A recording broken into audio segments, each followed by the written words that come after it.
Salve galera, beleza? Quem fala aqui é o Gabriel. Hoje galera, eu vou ensinar como tirar papel de parede. Quase todo mundo já sabe, mas isso aqui não. E como fazer router. Quando você for tirar, você clica na tela, segura e vai aparecer papel de parede. Eu vou no início bloqueio e eu vou colocar essa foto. Então galera, de exemplo.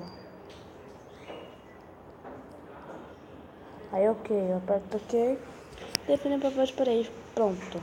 Aí galera, para fazer o router, você vai lá no Google e pesquisa King Root. Tá galera, vocês pesquisam King, aqui ó, King Root. Depois que baixar ele, vocês clicam e vão aparecer. Se eu clicar, vai desativar meu root, então eu não vou clicar, né? Aí galera, depois você pode você quer coisas tipo assim, um gravador que precisa de jogo, quase todos precisam, na verdade todos.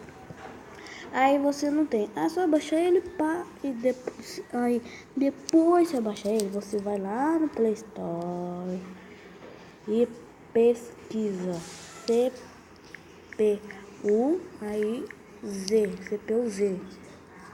Mas você vai no primeiro não